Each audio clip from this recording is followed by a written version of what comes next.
Spoken English শেখার জন্য এই ভিডিওটি আপনাকে অনেক বেশি হেল্প করবে। Subject plus am are is to plus verb এর বেস ফর্ম। একটু খেয়াল করুন, I am to work hard, আমাকে কঠোর পরিশ্রম করতে হয়। হার্ড অর্থ হচ্ছে কঠোর পরিশ্রম করা, ওয়ার্ক অর্থ হচ্ছে কাজ করা। I am to work hard, আমাকে কঠোর পরিশ্রম করতে হয়। I am to do the work, আমাকে কাজটি করতে হয়। তাহলে আমরা বলি I am to go by bus, আমাকে বাসে যেতে হয়। গো অর্থ হচ্ছে যাওয়া।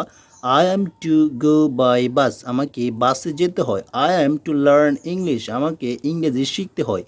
I am to learn English, আমাকে ইংরেজি শিখতে হয়। I am to speak English, I am to speak English, আমাকে ইংরেজি বলতে হয়। স্পিক অর্থ হচ্ছে বলা। I am to read English, read অর্থ হচ্ছে পড়া। I am to read English, আমাকে ইংরেজি পড়তে হয়। এখন যদি বলি I am to go to school, I am to go to school, আমাকে স্কুলে যেতে হয়।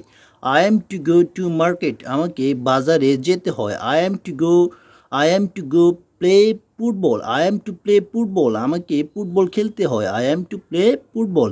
এখন আমরা বলবো I am to cook rice, আমাকে ভাত রান্না করতে হয়। কুক অর্থ হচ্ছে রান্না করা। I am to cook rice, আমাকে ভাত রান্না করতে হয়। এখন যদি আমরা বলি I am to take rest, rest অর্থ হচ্ছে বিশ্রাম নেওয়া, তাহলে আমরা বলতে পারি I am to take rest, আমাকে বিশ্রাম নিতে হয়।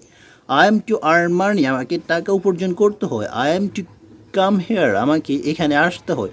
তাহলে আমরা দেখলাম যে subject plus am are is to plus verb এর সাথে সবসময় বেস ফর্ম বসে, অর্থাৎ টু এর পরে ভার্বের বেস ফর্ম বসে। একটু আমরা বাংলা থেকে ইংরেজিতে একটু প্র্যাকটিস করি। আমাকে কঠোর পরিশ্রম করতে হয়। I am to work hard, আমাকে কাজটি করতে হয়। I am to do the work, আমাকে বাসে যেতে হয়। আমাকে বাসে যেতে হয়। তাহলে আমরা বলবো I am to go by bus, আমাকে ইংরেজি শিখতে হয়।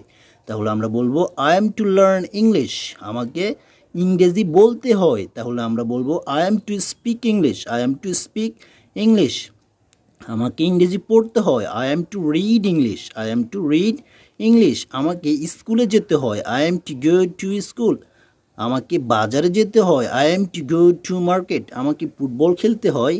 I am to play football, আমাকে ভাত রান্না করতে হয়। I am to cook rice, আমাকে বিশ্রাম নিতে হয়। I am to take rest, আমাকে টাকা উপার্জন করতে হয়। I am to learn, I am to earn money, আমাকে এখানে আসতে হয়। I am to come here. তাহলে আমরা দেখলাম সাবজেক্টের পরে এম ইজ আর, এরপরে যদি টু আসে সেক্ষেত্রে ভার্বের পরে টু এর পরে ভার্বের বেস ফর্ম হয়। Thank you so much for watching the video. এভাবে প্রতিনিয়ত ইংরেজি শিখতে অবশ্যই আমাদের ফেসবুক পেজটি এবং ইউটিউব চ্যানেলটি সাবস্ক্রাইব করে সাথে থাকবেন। Thank you so much for watching the video. আল্লাহ হাফেজ।